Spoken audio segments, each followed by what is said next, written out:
You're listening to Metal Matters, a weekly Gimme Radio podcast. I'm your host, Mike Hill. If you like metal, punk, hardcore, or anything extreme, you've come to the right place. So subscribe and never miss out. Hey guys, before we get started, I just want to thank everyone who's been listening. It means a lot to me that you tune in every week.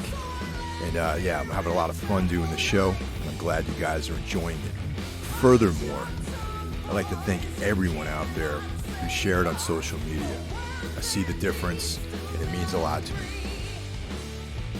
This next episode features Jeremy Sosville.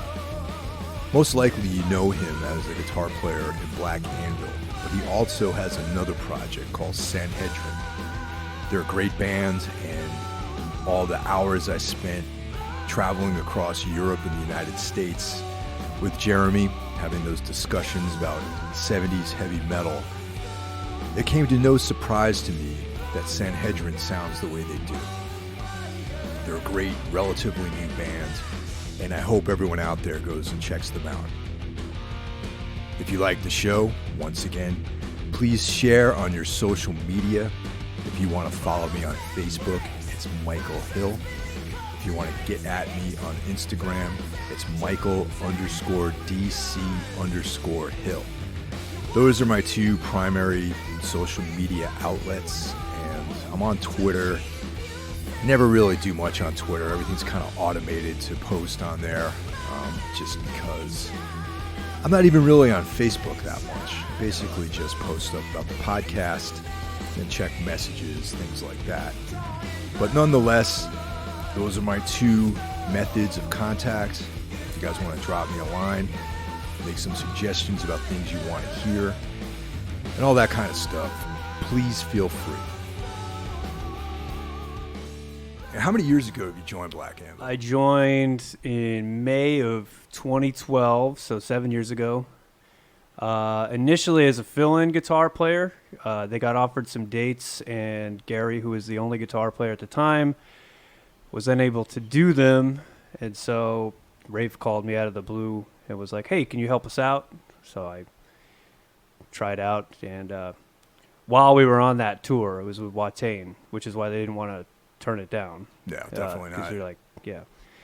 While we were on that tour, they were playing me some demos of what was, some tracks to become Hail Death, and they were like, we're looking to add a second guitar player, and so that's eventually what happened. Is I started as a fill-in guy, and I just never got asked to go home.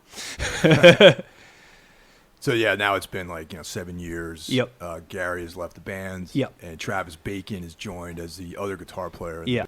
Sanhedrin is a band that you started, and during the last 7 years, when did this band come into existence? Well, the seeds of the band sort of predate Black Anvil for me in a way. Like, me and Nate, the drummer, had been in another band about, over 10 years ago now.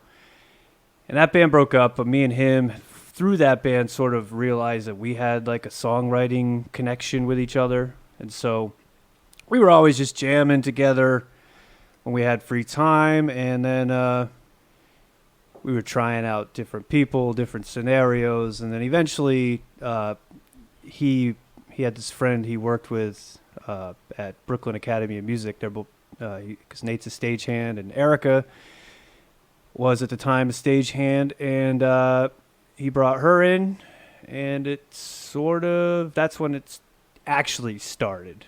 A couple rehearsals of that, a couple jams together, and it was like, oh, this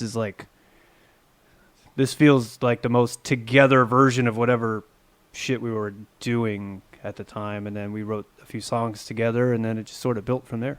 How many years ago was that?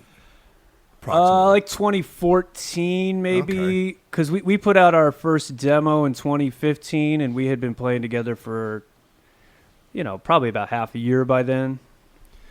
So just for the record, the band consists of you, Jeremy Sosville on guitar. Yes, and then it's Nathan Honor on drums and Erica Stoltz on bass and lead vocals.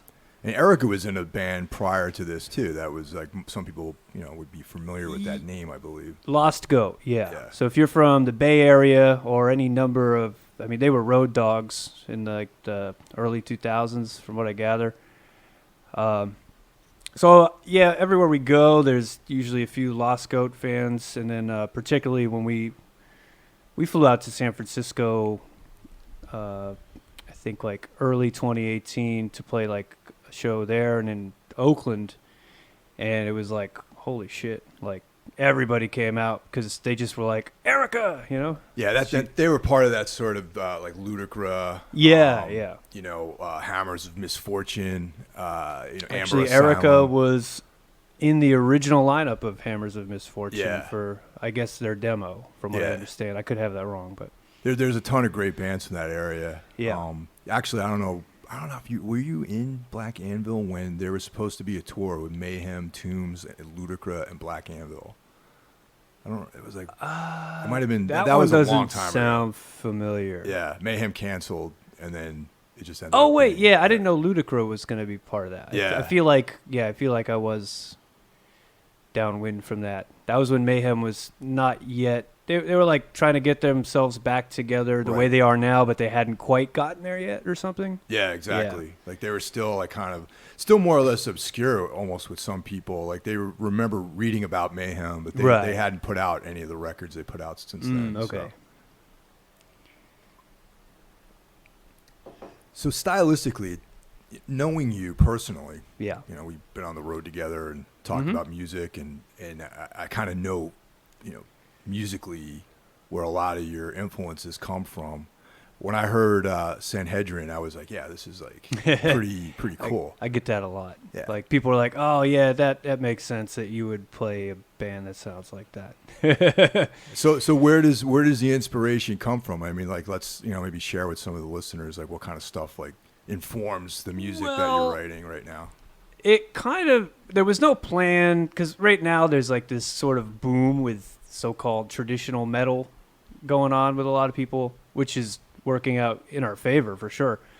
But there wasn't necessarily a conscious decision to be like, let's start a band that sounds like a certain era or a certain thing. It was just sort of, this is what kind of comes together when these three people are in a room. Now that said, we all love Ozzy and Dio and Sabbath and Kiss and Priest and UFO and Scorpions, and I could go on. So a lot of that certainly informs it. And then, I'm definitely a student guitar-wise of the sort of the guitar heroes of like the 70s and early 80s. Like the people who were called shredders before Yngwie put that sweep-picking neoclassical spin on it. Like, I don't really mess with that kind of stuff personally when it comes to as a fan or as a player in particular. I've never felt compelled to learn how to sweep pick per se, because it's just never been a moment in a song I've written where I've been like, oh, you know what this needs? Yeah, there's just a couple 6 sweeps in there. Yeah. Arpeggios. I mean, I appreciate the discipline it takes to play like that, but it's just not my shit. Because I hear, like Michael Schenker, Uli Roth, like that kind of thing going on with what you're in your style, and that's just from being on the outside. And Michael Schenker is definitely a top influence, kind of a la Kirk Hammett, because I would be reading interviews with. I mean, I got into a million bands because of reading interviews with Metallica and them talking about like Misfits, Thin Lizzy, Scorpions. Like I knew the Scorpions, but I didn't know there was that period of the Scorpions predating like, Blackout. Like prior to Blackout. Right. So, I just sort of backtracked with all the bands that I liked to see what they were into. And, so Schenker, I got into Schenker sort of later than, like probably in my early 20s. And it was right around the time I was starting to develop my own voice as a lead guitar player. And then I was like, oh man, this guy, we're using a lot of the same boxes, if you will, and scales and stuff like that. And so once I heard him and dove into it, because my dad was always like, oh, you got it, Michael Schenker rules. I'm like, yeah, whatever, Dad. And then one day I hear it like with a clear head. I was like, oh man, this is like the best shit ever. And so I definitely pull inspiration from him left and right at this point. Now, which era of Schenker, like the MSG? Nah, or, UFO? UFO Yeah. for sure. Just like I haven't dove into MSG at this point, but just those UFO records, Yeah. every one that he did, there's just something about his style and the fact that, you know, while it's heavy metal in a sonic sense, they branch out and sort of do a bunch of, you know, just different kinds of songs, you know, like Thin Lizzy would do different types of songs. It's not just one type of song. So that's another thing that Sanhedrin kind of takes a lot of direction from, if not directly. It's just the idea that we want every song to be its own identifiable thing as opposed to, you know, one sound all the time. Now, to date, how many releases you guys have out? 2 full lengths. We did a demo in 2015, but I would consider that, not quite a release so much as something to put up so people would start asking us to play. Or we did a cassette version of it to have something at the merch table. So, and all those songs have wound up on both records at this point. So September 2017 was the release date for A Funeral for the World. That record we self-released, and then was later picked up by our current label for, at least for vinyl represses and stuff. And then the record we put out in February of this year is called The Poisoner, and that's the one that's sort of we've been touring on for this particular year. Like we put it out and like a week later we were in Europe and kind of learning how much they love heavy metal over there firsthand in a way that I wasn't really aware of before. When we put out the first record, the Bandcamp sort of was our only outlet for it. And then one day we just started noticing all these Germans buying our record and we're like, what the hell is going on here? And then eventually we found out later we were featured in a magazine over there and, you know, it just sort of snowballed. Like it was a DIY release that, you know, kind of bought us our freedom to do whatever we wanted after and kind of be choosy about who we partner with to going forward. So what label are you guys on right now? We are on Cruz del Sur Music, which is based in Rome, Italy. And they kind of specialize in old school style heavy metal. They have a lot of U.S. bands on their label, but many people in the U.S. are not as aware of them as one would hope. That's starting to change. We've helped with that, I think, and a couple other bands. Plus he was putting out stuff like us long before it became this kind of current trend. And so I think people are starting to come around to that label. Yeah, that's pretty cool. I've always known that Europe, particularly Germany, like power metal and like traditional heavy metal has like always been huge there, you know, hence like the big festivals in the summer. Yeah. No, it was cool. Like we before we even got signed, we got asked to do a festival just based on our first record called Hell over Hammerberg.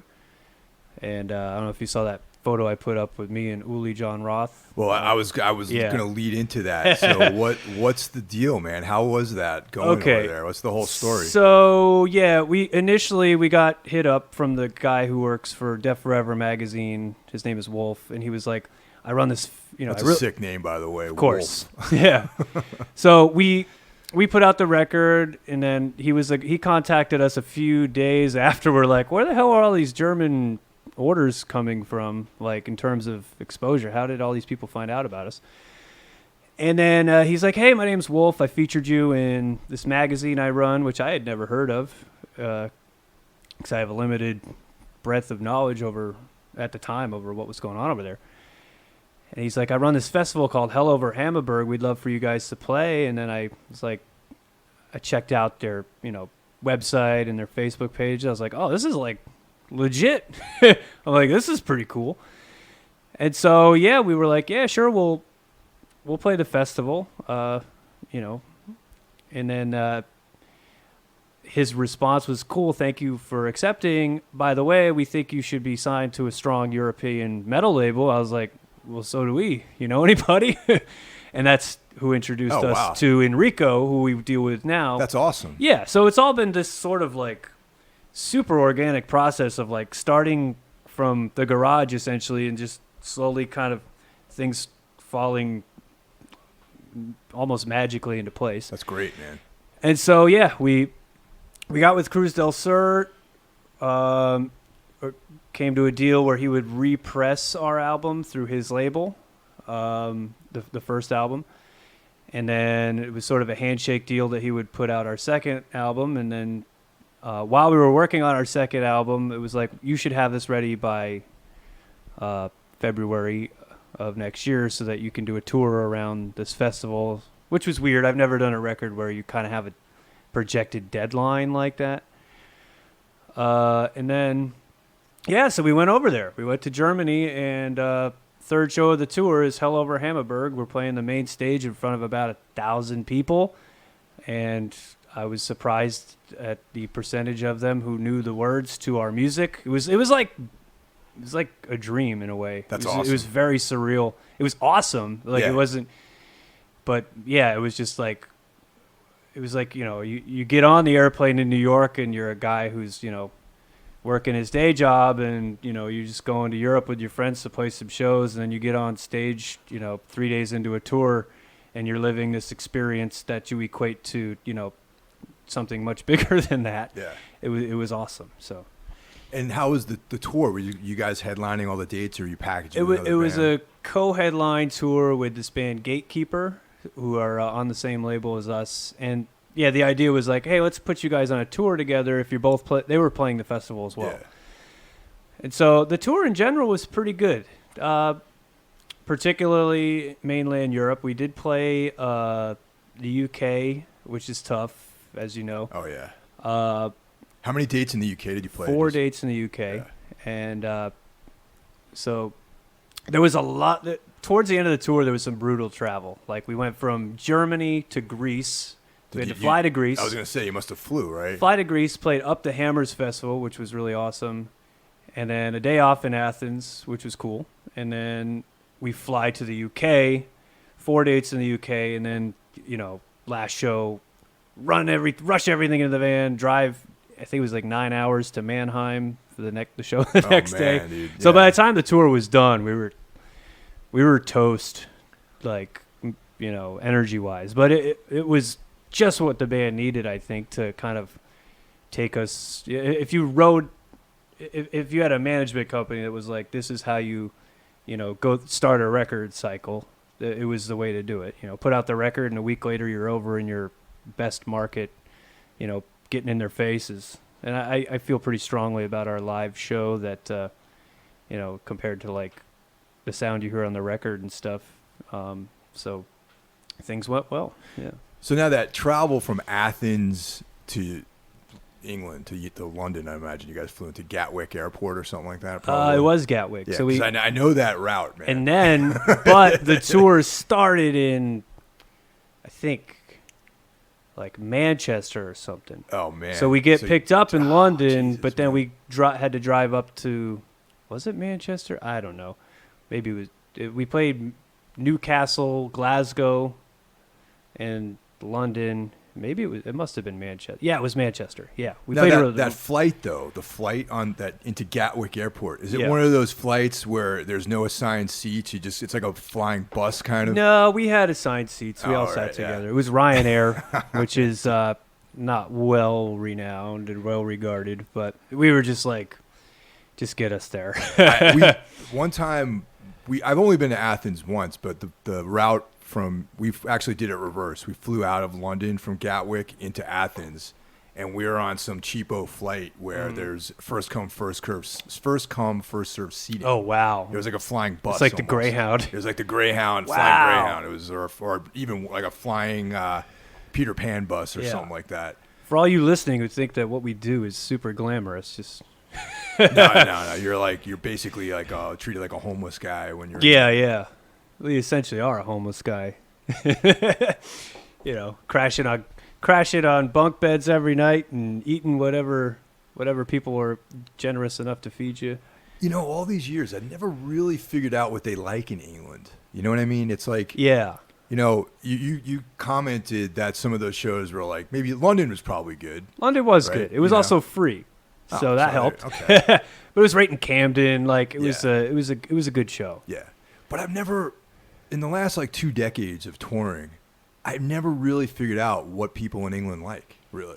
I think it reminds me of the States in a way where I think there's just such a diversity of competition with other music genres, for one. Mm-hmm. Whereas Europe, and especially Germany and like Austria, stuff like that, is heavy metal is so ingrained into the musical culture there compared to, a country like ours or UK where there's all this diversity of, dance music Right. and hip hop and all this other stuff that it almost seems like the only way to, to really latch on there or to play in front of bigger crowds would be to be supporting a band that's like super established. Right. Like I'm sure Mastodon doesn't have a problem filling big rooms in the UK. Probably not not at this point. Yeah. But in terms of the underground grind, we were playing to, 20, 30 people most shows, except for, the London show was packed, and Glasgow was actually pretty good. I found Scotland to be quite a bit different experience than playing England. Yeah, I think so too, except I have a harder time understanding people in Scotland. Yeah, well, the secret is to drink more, which was advice given to me by an uncle. He was like, he lived in Scotland for a while, and he was just like, it's weird, but the more you drink, the easier it is to understand them. So and it was my birthday the last time I was there, so I definitely put that theory to the test. So I want to return Yeah. to the festival in Hanover because Hamburg. Hamburg. Yeah. Sorry. You briefly mentioned Uli Roth. I did. Okay, so there's a photograph of you two. Yeah. What's the story? So I didn't know he was going to be there, which is probably for the benefit of me having a super fanboy embarrassing moment, which I'm happy to say didn't happen. We had already played, and so the headlining band the night we played was Night Demon from California, and they're quite popular in Germany, and they were having Uli do a guest solos on a couple old Scorpions songs. They did some Scorpions covers, and he came out with that sky blue crazy guitar he plays. But prior, I didn't know that. I just went backstage to get a beer, and some guy in one of the other bands that we were playing with was like, "Yo, Uli John Roth is here." I was like, "Get the fuck out of here!" And I turned around, and there he was. And it was like seeing an orb, because he's just got that mystic vibe about him anyway. The headband and like the long bell bottoms. Yeah. And so I had just enough beer in me to like be brave enough to say hi, but not enough to embarrass myself. Good. Yeah. And so I was just like, "Hey man, what the hell are you doing here?" And then he explained. We just sort of, what I said was, "Thank you for your contributions to all this, to, everything that we all do so we can all have a night like tonight." And he was very gracious. I asked if I could take a photo with him, and he was totally cool. And then that was it. It was about a 30-second exchange. I just wanted to have my moment with the legend, the guy who, whenever I pick up my Strat, I'm trying to pull his moves. Summon that. Summon that Uli energy. Yeah, for those of you out there who don't know who the fuck we're talking about, which I find hard to believe. Shameful. I think the era that Uli Roth played in Scorpions is probably my favorite era of the band. And that's not to say that I do not enjoy the Matthias Job version of the band that is known for the 80s records. Yeah. But for me, those records, In Trance, that's like my favorite go-to Scorpions records, Yeah, and I didn't get introduced to him till later, because when I was growing up, I was born in 1982, so the Scorpions in my ether was that era, right.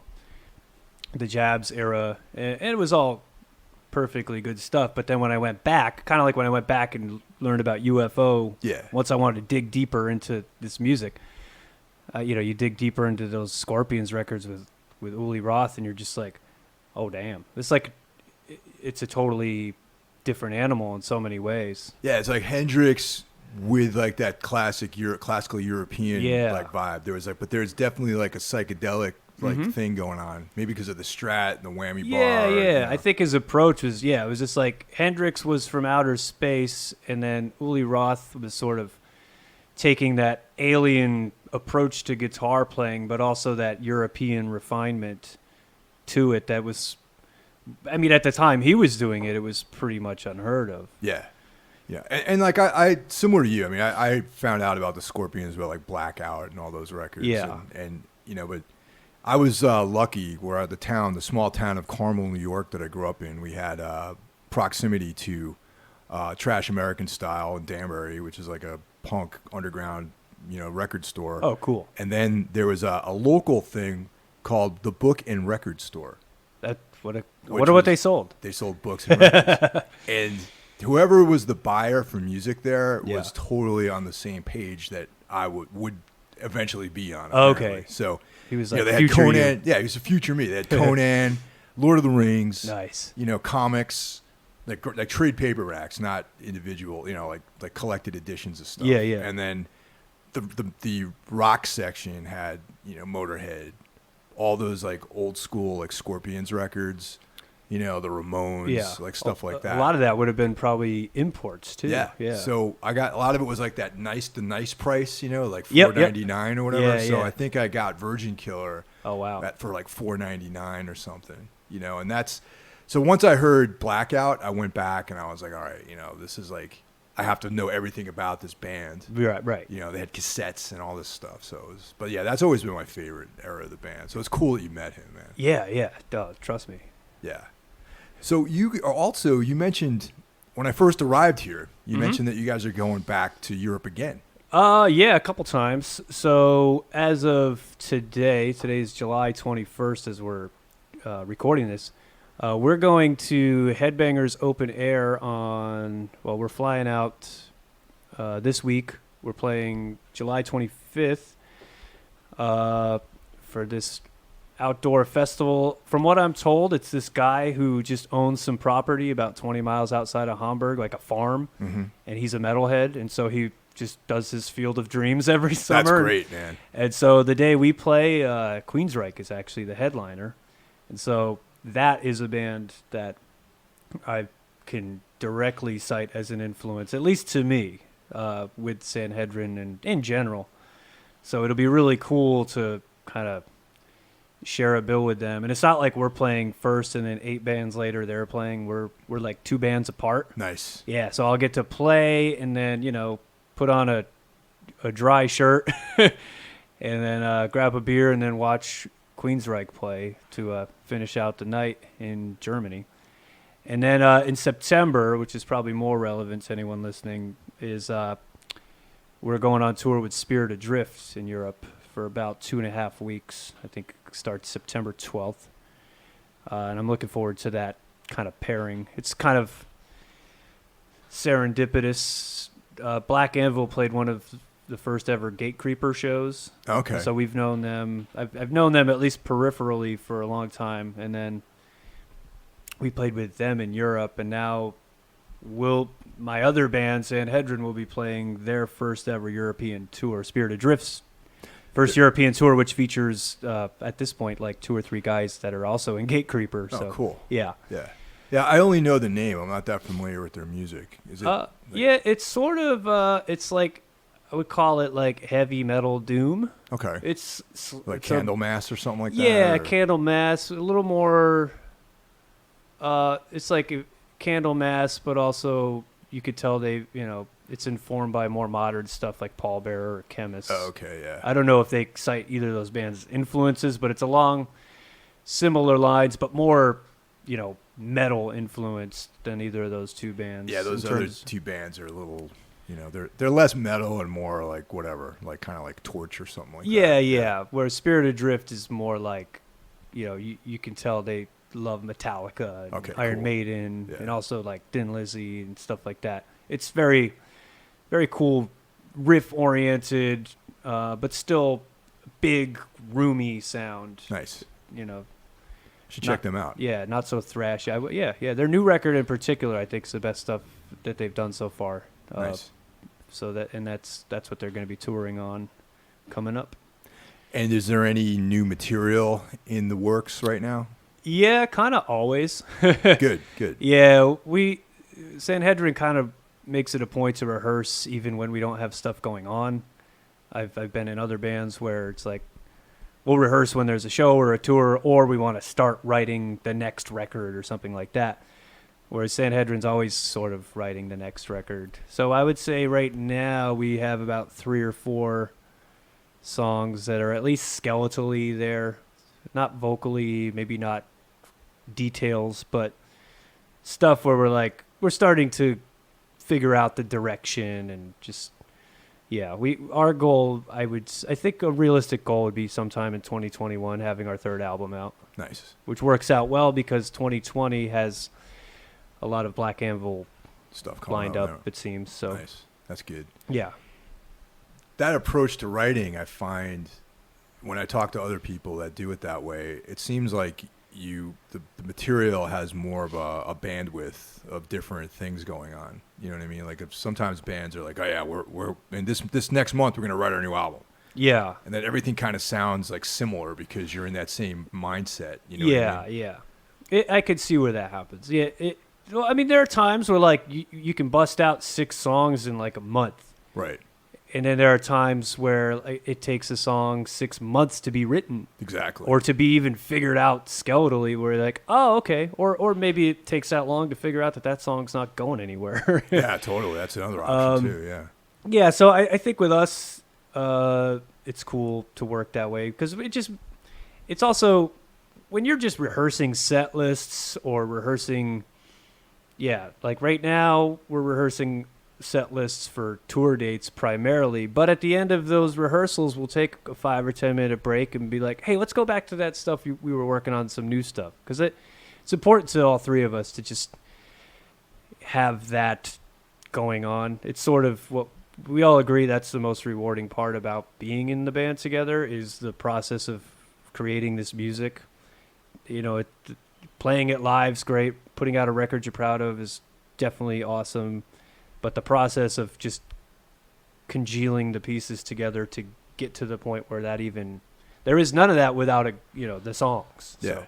That's my favorite part of the whole band experience. Really, is the writing. Because I kind of I love practicing and getting ready for stuff, and but it does become a bit sort of tedious when you're just practicing the tours and stuff. Yeah, practicing and answering fucking emails. Yeah. And getting merch orders and all that stuff. None of that is like what you're thinking about when you're 12, 13 years old learning how to play guitar. You're picturing yourself, on those stages with your friends or whoever. But I just really, my favorite all-time part is like when you have those new pieces of the songs and you're listening to them in your living room. Yeah. And you're like, okay, let's do this like 4 times. Let's cut this part sucks. Cut that out. Mm-hmm. And then the drummer's like, nah, man, maybe if we just do this like at a different tempo, it's cool. Oh yeah, no, Nate's really good with that. Yeah, like I'll come in with a riff and because when you write a riff, we're both guitar players. Yeah, you have a drum beat in your head. Exactly. And then I'll come in and I'll play Nate a riff without telling him what I'm hearing in my head for a drum beat, and he'll do something totally different. And at first, sometimes I'm like, what the hell are you doing? But then, he'll either be like, trust me, or I'll kind of just listen again and, see if it works. And then that collaborative. Well, that's what you were saying earlier, that you guys have this, chemistry with writing songs. Oh, yeah. So that's awesome. Yeah, it basically, I very rarely have come in with a song totally completed, and that's by design. I have done that, where I'm like, this is, I hate to do it because I hate pulling that dictator move, but there's been a time or two where it's like, this is the song, this is, we're not changing anything, it's done. It all came out of me, and this is how I feel it works best. But most of the time, it's just like a couple of parts, and then we all start just rapping to each other, like, is this part a verse or a chorus? Well, Erica, being the vocalist, will likely be the dictate what who determines that. Mhm. Do we need to play this part? Do we need this part? Does this part sound too much like something else? Which is a very dangerous thing to do when you're playing music that's so rooted in classic stuff like we are. There have been times where we've written songs and I'll be like, hey guys, we kind of have to scrap that riff because I was listening to Raven the other day and it turns out they already wrote that riff and it's too much. It's too close, Yeah, I hear you, man. Yeah. Definitely. Do you have any input on the lyrics, or is that all Erica's domain? It's primarily Erica. To this point, I think Nate and her have collaborated on some lyrics. Sometimes Erica, there's been a time or two, but very rarely, where she'll just look for guidance on something like that. But most of the time, she's the prime. 90% of the lyrics come from her, and I would say close to 100% of the time, there's no revision requests coming from the band because she just comes in with such refinement with what she's singing and how she's singing it that it's just like let that go. Now, when we were trying to organize the time to do this, you mentioned that you guys played a show up in Plattsburgh or no, Albany. Actually, it wasn't Plattsburgh. It was Albany. But it was a J Crack. It was a J Crack promoted show. J Crack being our contact from Plattsburgh, both of us. I seen Mike Hill play in a garage in Plattsburgh, New York, technically Morrisonville, New York, in like 2001, because I was in college at the time. Yeah, that was my first encounter with this gentleman across the table. That was Plattsburgh was like a cool little town to play that I feel like for like a couple of years, like a lot of bands were going to. I mean, Brutal Truth played there. Yeah. Like we had Darkest Hour played a show in that garage. Yep, totally, man. It was just kind of because of where it's located, it's about an hour and a half, 2 hours to Montreal. It's about equidistant to Albany. It's close enough to Boston. So it's like one of those places where, like, if you're on tour and you have a day off in between those cities and you're not sure what to do with it, you could go there. But they just had a scene there that was really unique, like super underground. There was like they're all outlaws, those guys. Oh yeah. And they lived it. They were all living in a house next to a scrapyard, so no families wanted to live there. So they got that place dirt cheap because you shared your driveway with the scrapyard. Yeah. And which kind of added to the vibe, definitely in general. But yeah, there was a lot of those like relapse bands were coming through there. A lot of and super underground like crust and just like anarcho type of stuff. A lot of death metal. Yep. Just like bands that eventually would go on to do bigger stuff, or even bands that were already kind of had a profile. I feel like Burnt by the Sun played. Actually, I was going to add to this that Burnt by the Sun on their first few shows were played with us. There. Oh, yeah. Yeah, that was like one of their first shows was at that garage. That's awesome, yeah. It was a great place, man. Yeah. So Jay has since relocated to Albany, and he's been managing this little club called Polly's Hotel, which is actually the oldest bar in Albany. He showed me a picture when I was up there of Muddy Waters playing there. Wow. Yeah. Just like this little hole in the wall, kind of no bigger than like, the Acheron was in terms of capacity, but it's more like a traditional bar that's got a stage in the back. And yeah, he's working really hard to kind of make that place a similar thing where it's just like a place for the DIY scene to have a spot either through local bands there or bands passing through, or in my case, he was just like, hey, I got this spot. You guys want to play a show? I'll buy you pizza and a pitcher of beer. And I was just like, hell yeah. And then I had friends from my hometown and my dad and shit like came down. What town are you from? Are you from? I am from Messina, New York. Okay. Which is in between the northernmost part of the Adirondacks and the border with Ontario and Quebec. Like my town has a crossing into Ontario. It's a great place to live. and learn how to become a guitar player because it's winter for about 6 months and you're just like stuck in your house with nothing else to do. But, yeah, upstate New York is like that. It's I'm a big fan of upstate New York. I mean, I tell people that I come from upstate, but I'm not really. I mean, I know where Carmel is. Yeah, like, you guys, like where we are. I mean, it's all downstate from where we are. Yeah. But even so, like Carmel's like it's upstate if you live Valley. here. Yeah, if you live in New York, it's upstate. Yeah, New York yeah, City, you know? So, yeah, but it's a cool area. It's very do it thou wilt up there. Yeah, in terms for sure. of just culturally, like there's a lot of, whatever your neighbor does, you're just sort of like he's him and I'm me, and it doesn't matter. Like, there's a lot of in a city. There's a lot of putting on airs with your the people that you hang with and the people that are around you to make sure you're socially. You might have to not wear socks with your loafers or something. Yeah, like there it's just like that's my neighbor. He's got a 10-foot fire going made out of pallets, and then often I grew up in town, so we didn't have to. I had neighbors right next to me, but it's just a very even politically, like it's more just like it's not really left or right leaning. It's just like they don't give a shit about us, so why should we give a shit about them?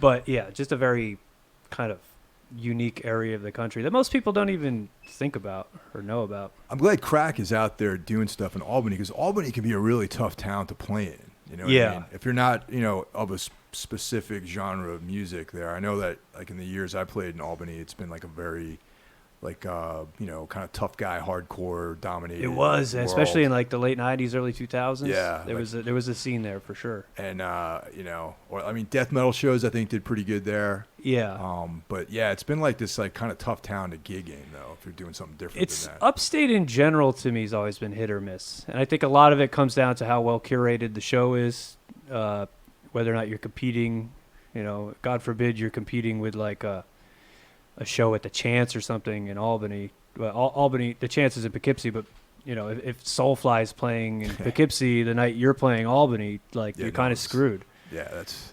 But it was cool to go up there for sure. Well, that's good to hear. Yeah. So how's this fucking heat wave is killing me, man? I haven't left the house, but to go. I went to Home Depot this morning to procure these clamps for the Sanhedrin backdrop. Nice. And it was like 7:30 in the morning. It was like 89. And it was blazing already. Yeah. So, yeah, I'm not into it. This city in particular is a hard place to spend summer because there's no escape. And then you compound that with the piles of garbage on the sidewalk and the dead animals, pigeons and stuff, and any number of other things that don't react well to heat and create an unpleasant odor, including your fellow human beings. So, where can people find information about the band? Like, what's all your social media, websites, label stuff? Well, we have a website as sort of a pivot point where you can, on our website, which is www.sanhedrin, sanhedrin.nyc. That's kind of the pivot point. That's got a link to all that stuff. If you want to buy our music, the best place is our Bandcamp. If you want to check out what we have coming up, the best place is our Facebook page or our Instagram, and all that stuff is linked from that website. There's a link to our Spotify page if you want to stream our stuff to check us out before you buy or never buy. That's kind of so sanhedrin.nyc. That's the best place to go. In addition to those European dates, do you have anything coming up in the States here? Nothing right now. We're sort of trying to plan something for 2020, but there's nothing. Oh wait, what am I talking about? I'm going to the West Coast. We're going to the West Coast in August. I'm so busy, I don't know what I have going on. I'm like the busiest guy you ever met on paper. It's really not that hard to manage, though. It's not as hard as it looks. We will be in all kinds of cities on the West Coast from August 2nd till August 9th. The tour starts in L.A. and ends in Portland, and it's pretty much just from L.A. north. Right on. The I-Fi tour. There you go. I-5 tour. just you guys or another band? We are going out with Slough-Egg, Oh, yeah. which are label mates of ours. They've been doing the traditional heavy metal thing for almost 30 years now, I think. They're from San Francisco, which is how we know them, through Erica. Another original Hammers of Misfortune member, Mike Scalzi. Yep. And then coming along with us is this new band from L.A. called Void Vader. It's a cool name. Yeah. What are they all about? I think they're just, Darkness. fist pumping heavy metal. Yeah. Being in voids. Cool. Partying. Well, Jeremy, Well, Mike. a.k.a. Sos, Yeah. thanks for your time. Thanks for coming over, man. Yeah, man. Take care.